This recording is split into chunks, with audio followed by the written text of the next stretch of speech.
호세아는 브엘의 아들이며 우시아와 요담과 아하스와 히스기야가 이어서 유다 왕이 된 시대, 그리고 여로보암 2세가 북이스라엘의 왕이 된 시대에 활동한 선지자입니다. 그는 말로만 하나님의 말씀을 전한 것이 아닙니다. 자신의 삶으로도 하나님의 메시지를 선포했습니다. 그는 하나님의 말씀대로 가서 음란한 여자를 맞이하여 음란한 자식들을 낳았습니다. 그것은 이스라엘이 하나님을 떠나 크게 음란하기 때문이었습니다. 하나님은 고멜이라는 여성을 통하여 이스라엘의 모습을 보여주시고 호세아를 통하여 하나님의 모습을 보여주셨습니다. 자, 그렇다면 호세아의 하나님은 어떤 분이십니까? 첫째로 사랑이 많으신 분입니다. 하나님께서 처음 호세아에게 말씀하시는 내용이 가히 충격적입니다. 너는 가서 음란한 여자를 맞이하여 음란한 자식들을 낳으라. 귀를 의심할 정도입니다. 과연 하나님이 이렇게 말씀하셨을까? 라는 생각이 들 수 있습니다. 왜냐하면 하나님은 거룩하신 분이시기 때문입니다. 음란한 여자와 결혼하라고 하실 분이 아니시기 때문입니다. 더구나 하나님의 말씀을 백성들에게 전하는 선지자에게 말입니다. 브루투스가 시저를 암살한 후 했던 말이 생각납니다. 시저를 미워해서가 아니라 로마를 더 사랑했기 때문에 그를 죽일 수밖에 없었다. 브루투스를 감히 하나님과 비교할 수는 없습니다. 그러나 그의 말은 하나님의 마음을 참조하는데 약간의 도움을 줄 수는 있습니다. 하나님은 호세아 선지자를 사랑하십니다. 일반적으로 생각하면 양갓집 교수를 만나 결혼해서 거룩한 가정을 이루고 경건한 자손을 얻으면 좋겠지요. 그러나 이스라엘의 상황이 너무나 안타까운데 백성들은 그 실상을 모르고 있으니 어떻게 해서라도 그들로 하여금 깨닫게 하고 돌이키게 하고 그들을 회복시키려는 것이 하나님의 마음 아니겠습니까? 그래서 하나님은 호세아의 삶을 통하여 이스라엘 백성의 죄악상과 그들을 향한 하나님의 사랑을 보여주시는 것입니다. 호세아의 삶이 개인적인 삶만이 아님은 이어지는 하나님의 말씀에서 잘 나타나고 있습니다. 2절 하 이 나라가 여호와를 떠나 크게 음란함이니라. 호세아의 아내 고멜은 여호와를 떠나 크게 음란한 이스라엘의 모습입니다. 바로 우리의 모습이기도 하죠. 이스라엘은 하나님의 은총을 깨닫지 못하고 모든 것을 바알이 주는 것으로 오해하고 있습니다. 2장 5절 그들의 어머니는 음행하였고 그들을 임신했던 자는 부끄러운 일을 행하였나니 이는 그가 이르기를 나는 나를 사랑하는 자들을 따르리니 그들이 내 떡과 내 물과 내 양털과 내 삶과 내 기름과 내 술들을 내게 준다 하였음이라. 아마 첫째 아들 이스라엘만 호세아의 자식이고 둘째 셋째인 로루하마와 로암미는 타인의 자식일지도 모릅니다. 이스라엘이 왜 하나님을 배반하고 바알에게 갔는가? 그것은 바알이 그들에게 삶에 필요한 모든 것을 준다고 믿었기 때문입니다. 사랑의 하나님은 그들을 그대로 내버려 두지 않습니다. 가시로 그 길을 막으며 담을 쌓아 그 길을 찾지 못하게 합니다. 그래서 바알을 따라갈지라도 거기에 미치지 못하고 그들을 만나지 못합니다. 그제야 이스라엘은 본 남편을 생각하고 돌아갈 결심을 합니다. 하나님은 그들에게 합당한 벌을 주시지만 곧 다시 그를 타일러 거친 들로 데리고 가서 위로하고 소망을 주십니다. 호세아의 하나님은 사랑이 많으신 분이십니다. 그런데 더 놀라운 사실이 이어집니다. 둘째, 하나님은 사랑할 수 없는 자도 사랑하시는 분입니다. 하나님이 호세아에게 말씀하십니다. 3장 1절 여호와께서 내게 이르시되 이스라엘 자손이 다른 신을 섬기고 건포도 과자를 즐길지라도 여호와가 그들을 사랑하나니 너는 또 가서 타인의 사랑을 받아 엄녀가 된 그 여자를 사랑하라 하시기로.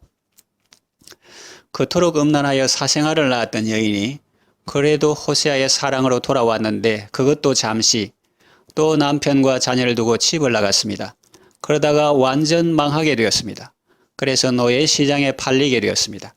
그런데 하나님은 호세아에게 또 가서 타인의 사랑을 받아 음녀가 된 그 여자를 사랑하라고 말씀하십니다. 참 놀랍지 않습니까? 고멜이 집을 다시 나간 것도 놀랍지만 그 여자를 또다시 집으로 데려오라는 하나님도 놀랍습니다.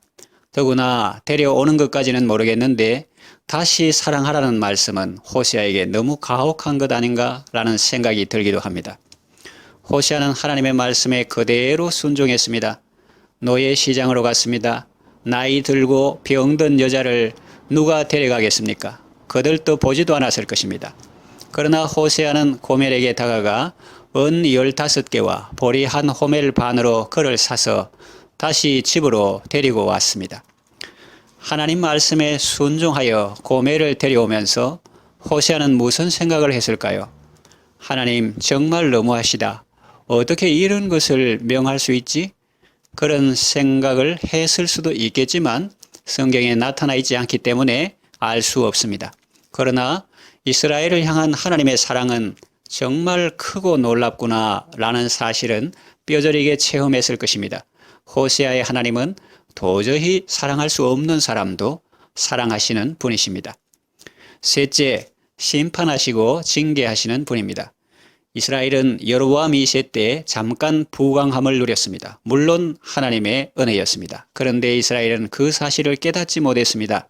4장 7절 그들은 번성할수록 내게 범죄하니 내가 그들의 영화를 변하여 욕이 되게 하리라. 9장 17절 그들이 듣지 아니하므로 내 하나님이 그들을 버리시리니 그들이 여러 나라 가운데 떠도는 자가 되리라. 10장 1절에서 2절 이스라엘은 열매 맺는 무성한 포도나무라. 그 열매가 많을수록 재단을 많게 하며 그 땅이 번영할수록 주상을 아름답게 하도다. 그들이 두 마음을 품었으니 이제 벌을 받을 것이라. 하나님이 그 재단을 쳐서 깨뜨리시며 그 추상을 허시리라.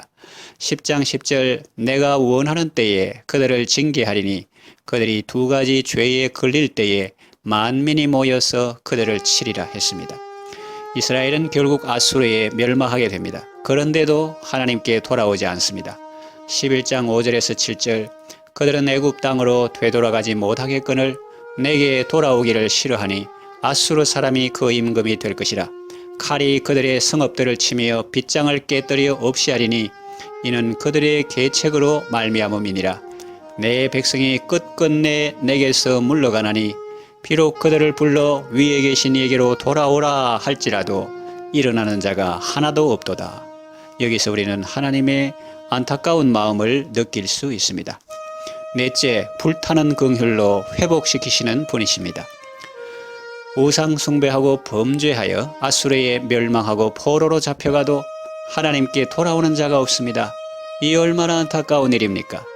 이스라엘에게 더 이상 소망은 없는 것일까요? 그렇지는 않습니다. 이스라엘만 보면 아무 소망이 없어 보이지만 하나님을 바라보면 소망이 있습니다. 하나님은 이스라엘을 버리지 않으시고 반드시 회복시키실 것이기 때문입니다. 호세아 11장 8절에서 11절은 호세아서에서 유명한 아주 중요한 말씀입니다. 에브라임이여 내가 어찌 너를 놓겠느냐? 이스라엘이여 내가 어찌 너를 버리겠느냐? 내가 어찌 너를 아드마같이 놓겠느냐? 어찌 너를 스보임같이 두겠느냐? 내 마음이 내 속에서 돌이키어 나의 긍휼이 온전히 불붙듯 하도다. 내가 나의 맹렬한 진노를 나타내지 아니하며 내가 다시는 에브라임을 멸하지 아니하리니 이는 내가 하나님이요 사람이 아님이라. 내 가운데 있는 거룩하니니 진노함으로 내게 임하지 아니하리라. 그들은 사자처럼 소리를 내시는 여호와를 따를 것이라.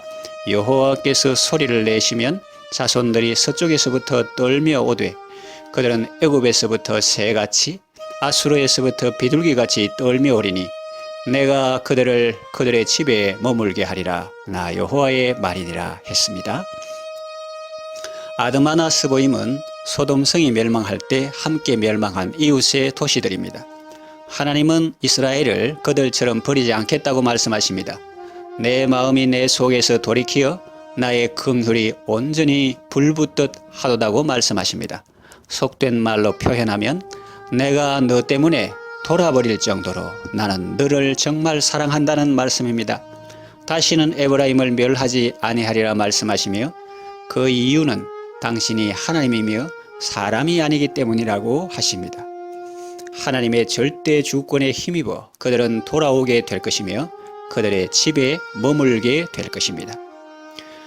호세아서에 나오는 하나님은 사랑의 하나님이십니다. 긍휼의 하나님이십니다. 인간적으로는 도저히 사랑할 수 없는 사람도 사랑하시는 분이십니다. 비록 우리가 범죄했을 때는 책망하시고 심판하시고 징계하시지만 그때라도 속히 회개하고 여호와께로 돌아오기를 기다리십니다. 진노 중에라도 긍휼을 베푸시는 분이십니다. 그리고 마침내 불붙듯 하는 그 크고 놀라운 긍휼로 우리를 회복시키시며 구원해 주시는 분이십니다. 지금 우리 시대는 호세아가 살던 시대 못지않게 악하고 음란한 시대입니다. 호세아의 하나님은 또한 오늘 이 시대를 살아가는 우리의 하나님이십니다. 포기하지 않는 사랑으로 우리를 사랑하시며 우리와 함께 하십니다. 하나님의 사랑 안에서 감사하며 복된 삶을 살아가시기를 바랍니다.